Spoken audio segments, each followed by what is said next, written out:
Gente, eu vou falar de alguns assuntos que estão correlacionados, mas assim, o objetivo é mostrar o funcionamento de um oscilador e mostrar de onde é que surgem, na realidade, de onde é que surgem as oscilações.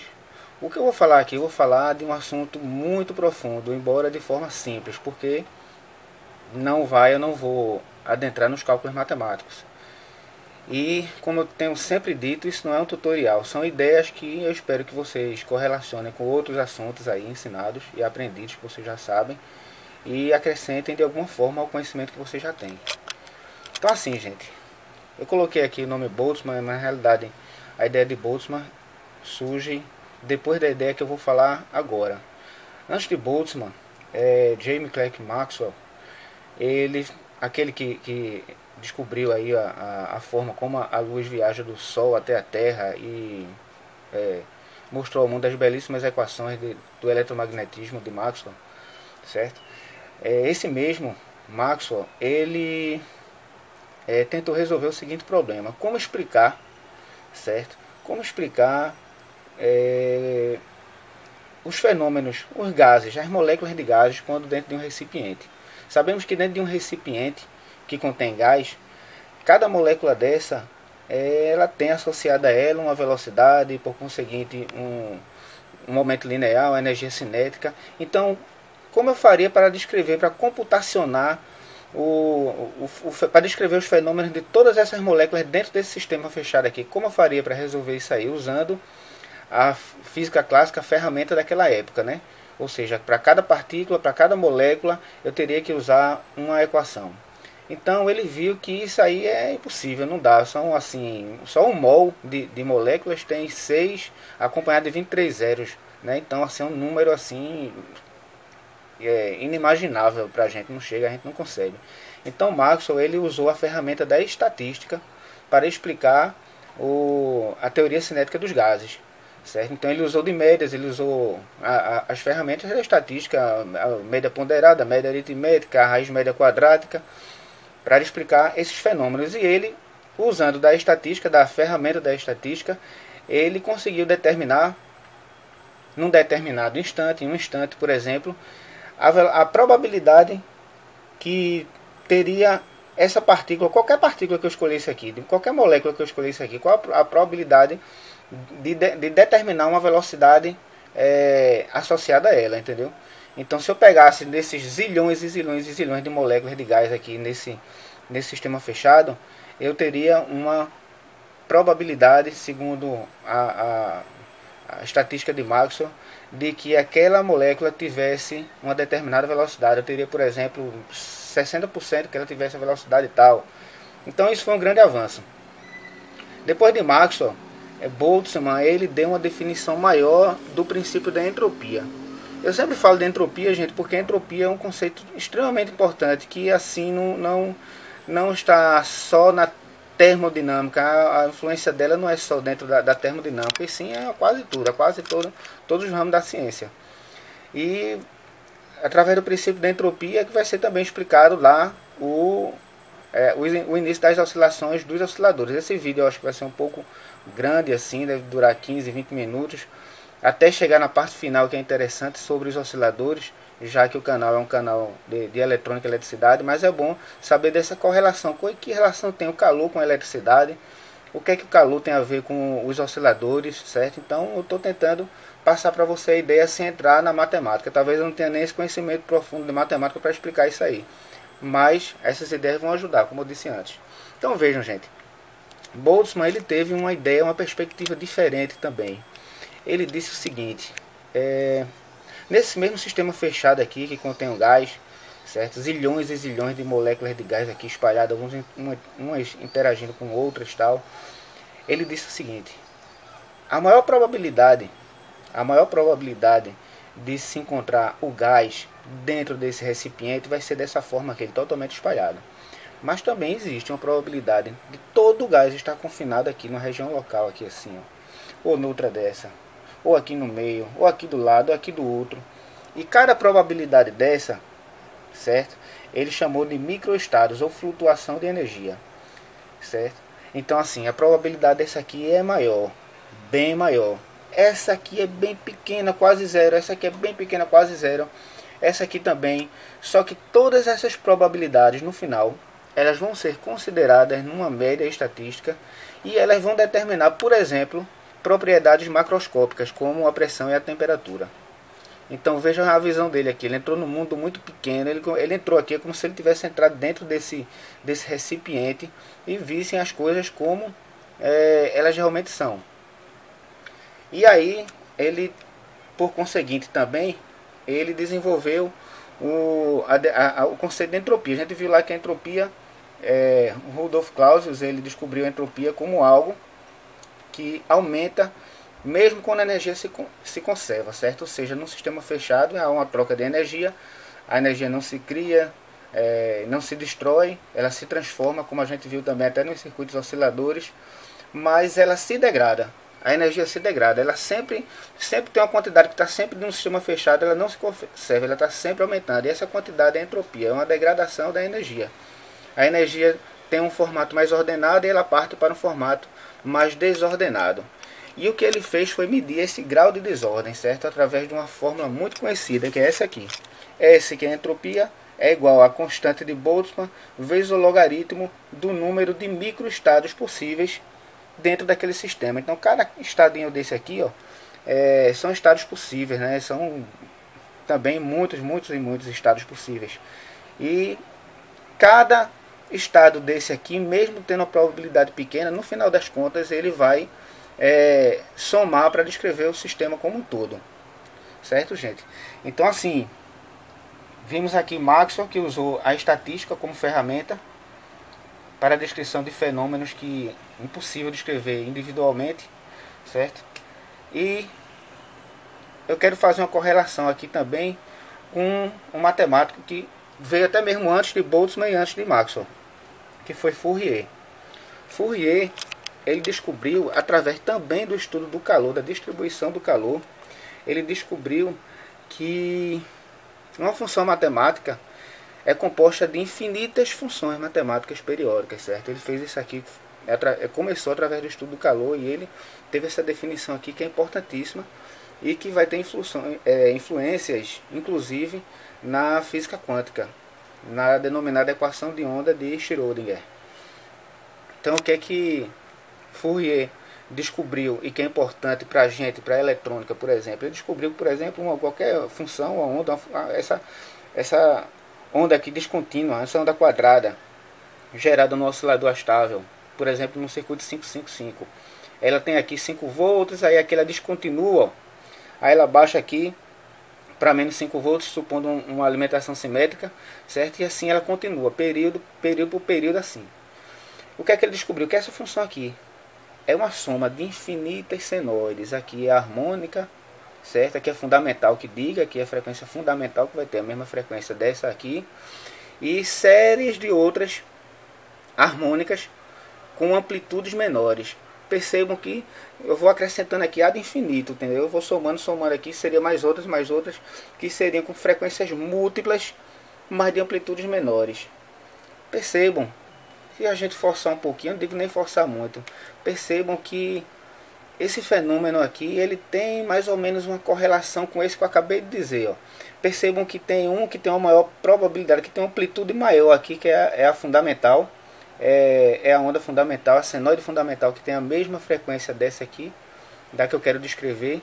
Percebam que essa aqui é como se tivesse uma equiparação ao sistema mais provável. No caso do gás é esse aqui, certo? Enquanto as outras ondas, as ondas menores de frequências múltiplas, ela que tem uma amplitude menor, essa amplitude dela tem uma relação com a probabilidade de cada estado desse aqui.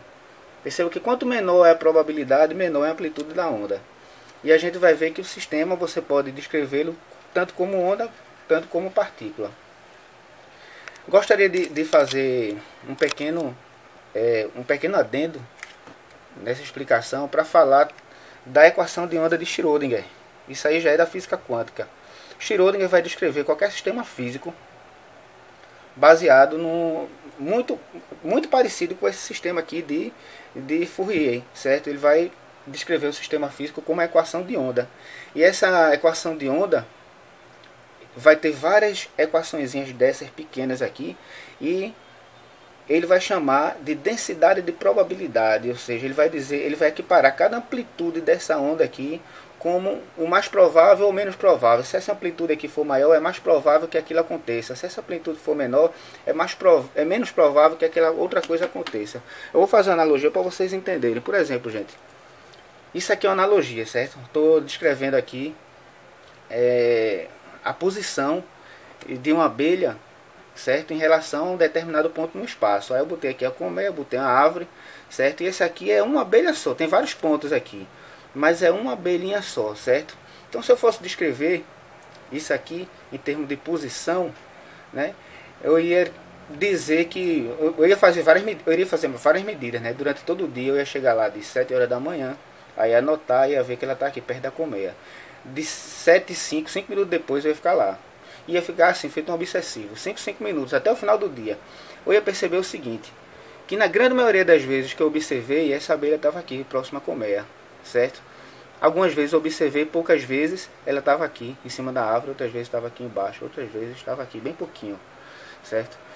Algumas outras vezes ela estava bem longe aqui da árvore, certo? Mas na grande maioria ela estava aqui. Então, isso aqui fazendo uma analogia com a equação de Schrödinger e a equação de Fourier, certo? Essa descrição completa que eu tive, essa descrição completa de todo o sistema, da posição da colmeia ao longo do dia, ele ia descrever que tinha uma posição, eu vou descrever com uma onda aqui, realmente ela ia e voltava, então seria uma onda mesmo, uma onda maior em torno da colmeia, certo? Essa amplitude aqui revelaria uma probabilidade maior dela se encontrar perto daqui da colmeia, só que tem outras ondas menores. Essa aqui, por exemplo, vai ser menorzinha, certo? Vai ser menorzinha, vai ser outra aqui em cima um pouco maior. Essa aqui bem pequena, quase imperceptível, certo? Só que, ao descrever todo o sistema, ao descrever a posição da abelha ao longo do dia todo, todas essas informações da posição dela aqui vão ser relevantes, certo?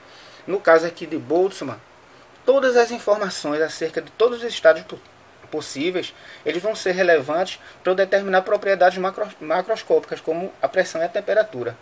Então aí, gente, vocês viram dessa importância de enxergar os fenômenos tanto como onda, tanto como partículas e também tanto como probabilidades. Eu estou falando aqui de onda e partícula, então vamos recordar um pouco e recorrendo também mais uma vez à análise de Fourier, uma diferença fundamental de onda e partícula. Veja que a onda, vou botar aqui, a onda, que é uma transferência de energia, certo? A onda é um fenômeno que faz com que a energia se transfira, se propaga ao longo do tempo. Ela tem uma característica principal, que ela não tem uma posição definida, certo? A onda não tem posição. Ela vai ter uma energia associada a ela que ela vai transferir. Ela transporta a onda de um local, transporta a energia que diga de um local a outro. Já uma partícula, que eu iria simbolizar como um ponto no espaço, certo? Uma bolinha, vamos dizer, ela tem um espaço muito bem delimitado, certo? Ela não é feita uma onda, algo que se espalha, ela tem a característica da localidade, ela está muito bem delimitada. E, gente, o interessante, o que é que acontece? Na análise de Fourier, a gente vê que quanto mais a gente acrescenta essas ondas aqui que compõem essa onda maior, a gente adquire uma localidade. Veja que nesse exemplo aqui, isso aqui, esse estado aqui, o estado de positivo, ele é um fenômeno local, ele está contido. Veja que antes ele estava espalhado, mas essa parte aqui só, ela está contida, de baixo vai estar contida, embora haja um certo espalhamento. Mas, antes de você acrescentar essas infinitas ondas, ela vai ser assim, ó. Ela vai se somar, aí vai descer aqui assim, certo? E quanto mais você vai acrescentar aqui as ondas, mais ela vai se tornar com aquele formato quadrado, até se tornar descontínua. Veja que aqui ela ainda tem uma continuidade, de cima para baixo. Mas quanto mais você acrescenta ondas de frequências harmônicas, aí, de frequências múltiplas da frequência fundamental, mais você vai tornar esse sistema que eu descrevi como sendo a onda quadrada parecido com o que a gente viu inicialmente, que é uma onda quadrada mesmo e descontínua. Isso aqui ela vai perder a continuidade. Isso também acontece, gente, nesse tipo de onda, para ficar mais visível, né? Que quando você vai acrescentar mais ondas e mais ondas, a onda total do sistema, veja que ela vai, ela começa assim, aí você vai acrescentando mais ondas, ela vai ficando assim, aí depois vai ficando assim, e depois ela ganha uma localidade. Veja que ela aparece aqui um ponto, mas que é uma onda ao mesmo tempo. Ela ganha uma localidade, certo? Ela vai se transformando numa onda partícula. Isso aqui também é um conceito lá da física quântica. Então, gente, falei isso tudinho porque eu acho essas informações relevantes, certo? Para um conceito mais global do que é que acontece nos circuitos osciladores, na eletricidade, que isso aí, pelo menos essa analogia, é a base do entendimento de muita coisa relevante para a gente. Veja, por exemplo, outra coisa, quando a gente estuda amplificadores, a gente vê amplificador classe D. O amplificador classe D tem quase 95%, 93% de eficiência. Na realidade, a onda sonora, que na teoria a gente vai simbolizar como essa aqui, toda contínua, toda formada, o amplificador classe D, ele vai fazer isso aqui, ele vai colocar só em pontinhos aqui, ó. Veja que se a gente somasse todos esses pontinhos aqui, daria um risco do tamanho disso aqui, ó. Do tamanho disso aqui, mais ou menos. Certo? Porque são pontos aqui, ó. E, no entanto, o nosso cérebro, ele entende, mesmo sendo um conjunto de partículas de algo local aqui, ó. Partícula é algo que tem característica da localidade, mas no conjunto todo, o nosso cérebro entende perfeitamente essa informação completa como sendo algo contínuo. Dá sentido e a gente ouve a mesma informação que a gente ouviria se ouvisse esse sinal aqui. Que é o que acontece agora quando a gente está vendo. A nossa visão, ela está vendo aqui uma visão de pontinhos, mas a nossa visão entende que isso aqui é uma onda. Então, é isso aí. Eu vou agora pular para o assunto específico dos osciladores, né? E aí vai fazer 20 minutos. Pronto, gente. O oscilador, eu vou falar que lá também na física quântica existe um problema chamado a radiação do corpo negro, certo?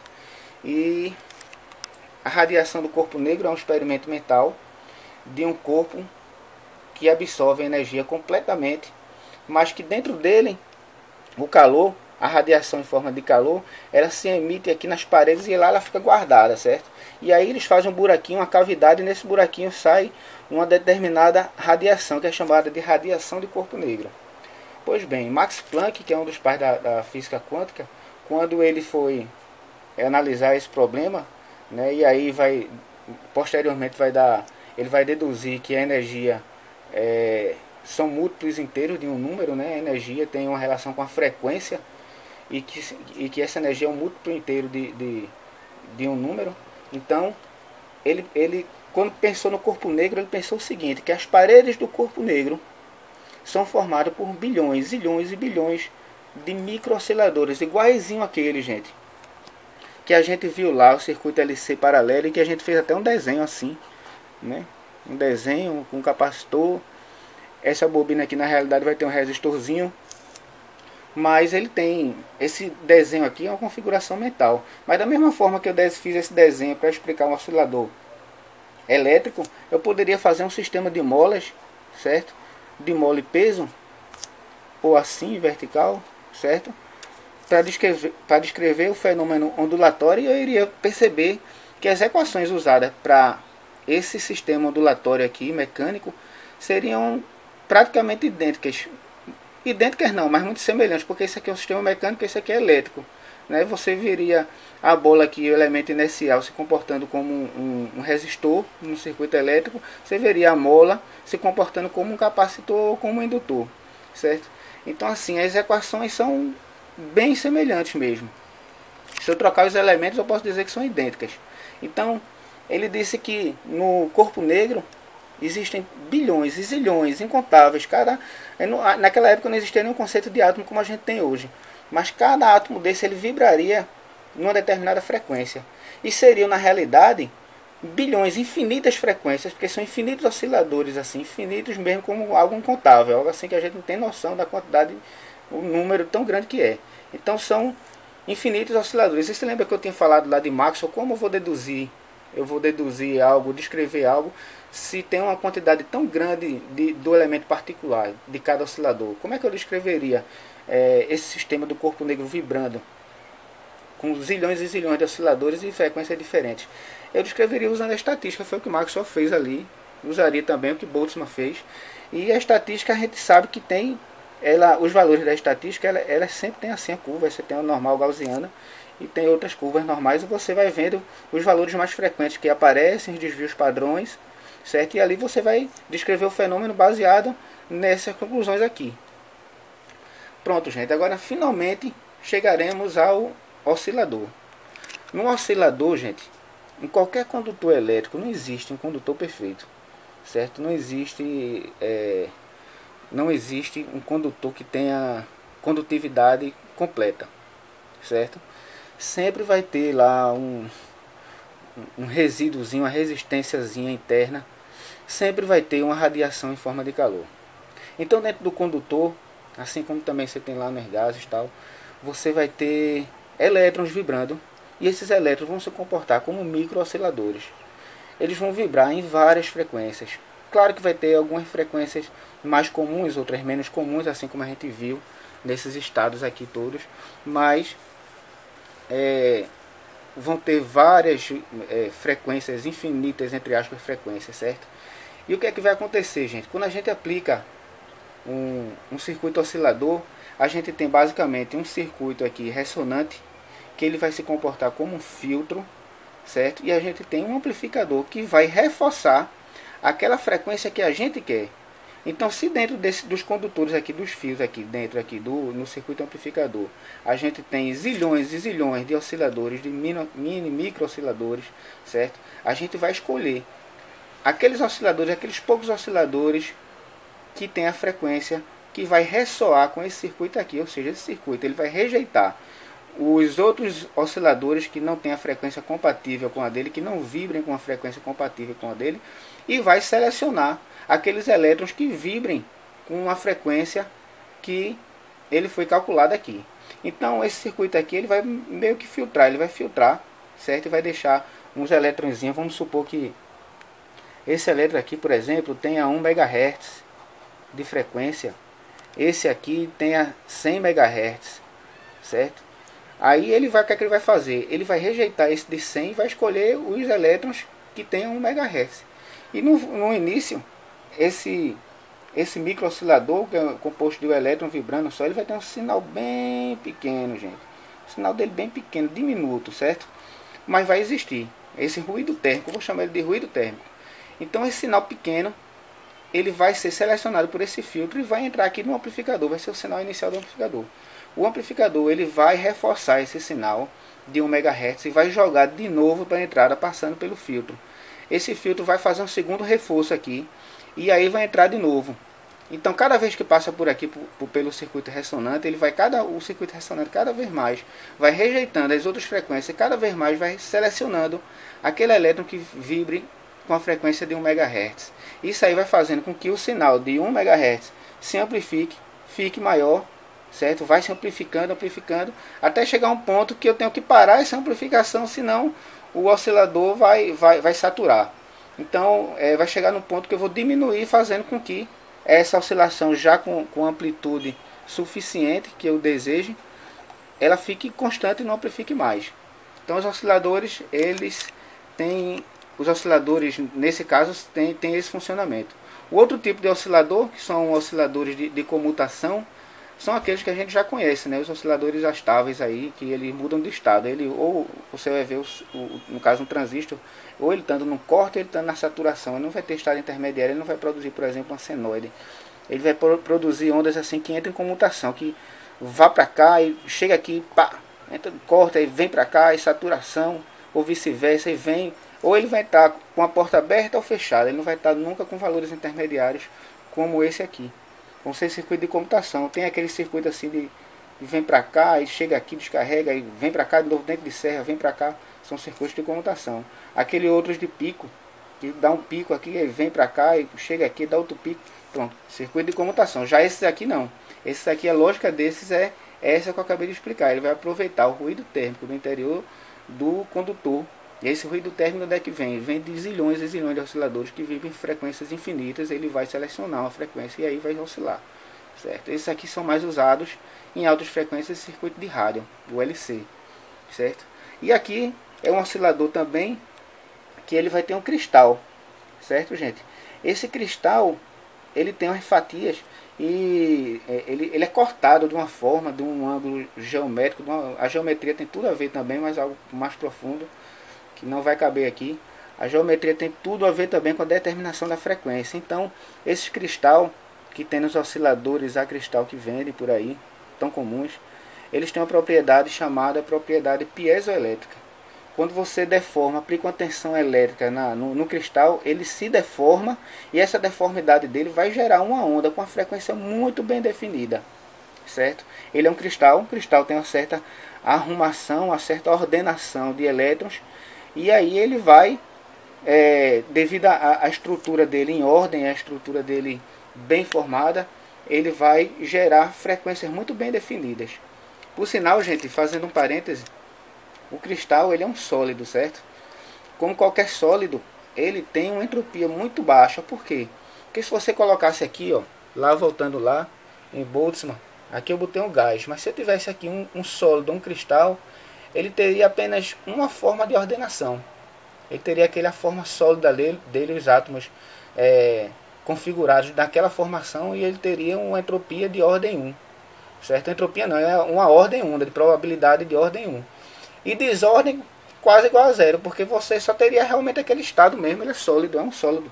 Ele só tem aquele estado, aquelas configurações mesmo, aqui ligadas uma com a outra aqui. Ele não pode formar outras configurações. Já o gás não, o gás pode formar inúmeras, infinitas, entre aspas, configurações, tendo uma entropia muito maior, um estado de desordem muito maior, certo? E aqui você vê o porquê também. Aqui esse cristal oscilador é baseado nisso também.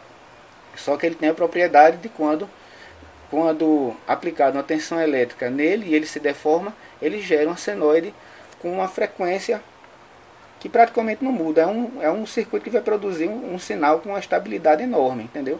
Ele vai ser altamente estável. Já em outros circuitos, ele vai ter uma certa estabilidade, mas não vai ser tão grande quanto esse. Esse é baseado num sólido, né? Vai ser baseado num cristal. Esse aqui, embora esse também seja, mas esse vai ser baseado num cristal que, quando cortado, ele vai ter uma frequência de ressonância muito bem definida. Então é isso aí, gente. Espero que esse assunto tenha ajudado vocês de alguma forma e tenha enriquecido vocês de alguma forma. É isso aí. Valeu, obrigado a todos.